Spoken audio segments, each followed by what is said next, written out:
அதை வந்து மண்பாண்டம் செய்யறது வந்து களிமண் இல்லைன்னு சொல்லுவாங்க.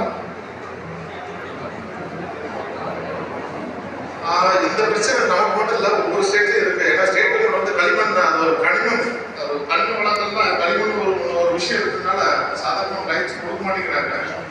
என்னன்னா நீங்க அப்படி பாத்தீங்கன்னா மண்பாண்ட கைவினைச்சலுக்கு ஒரு போர்டு வாரியம் இருக்கு. அந்த வாரியத்தை நீங்க டேக்கப் பண்ண வேண்டியதுதானே? போய் கேட்டீங்க எந்தெந்த குளத்துல வந்து நீங்க மண்ணுக்கு சொன்னீங்கன்னா நாங்க எடுத்தாலும் சொல்லிக்கிறாங்க. ஆனா நான் பாக்குற மண்ணுல போனோமே கிராவல் மண்ணு தான் இருக்கு. கிராவல் வந்து கிணத்து மண்ணு தான் இருக்கு. களிமண் இருக்கிறவங்க பாத்தீங்கன்னா சாக்கடை தண்ணி வந்து உள்ள விட்டுருக்காங்க.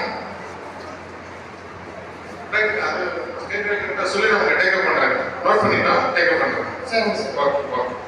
ஏன்னா அந்த மண் இருந்தா தான் நாங்க தொழில் செய்ய முடியும். Okay okay okay. வியூஸ் சேர்த்து கேட்கலாங்க.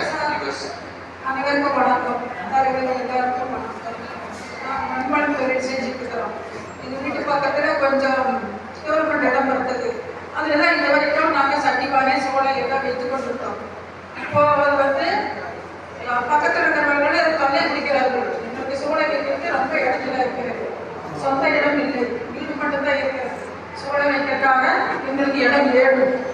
அதை நாங்கள் இதுவரைக்கும் செய்து கொண்டு இருக்கிற இடத்தை அவங்க ஆக்கிரமிப்பு கொண்டு பஞ்சாயத்து, போலீஸ், தலைவர், பிரசிடண்ட் எல்லாரும் ஒன்று கூட்டிட்டு எங்களுக்கு அதை இடம் கொடுக்க மாட்டோம், தென்னை மரம் நடுவோம், அதை வேற சுத்தப்படுத்துவோம் அப்படின்னு தொந்தரவு கொடுத்து கொண்டிருக்கிறார்கள். எங்களுக்கு சோளை வைக்கிறது அந்த இடம் வேணும். அந்த இடம் இல்லைன்னா நாங்கள் சோளை வைக்க முடியாது, எந்த தொழிலும் செய்ய முடியாது. அதுக்கு நீங்கள் கேட்டு கொடுக்கணும். வணக்கம். Next.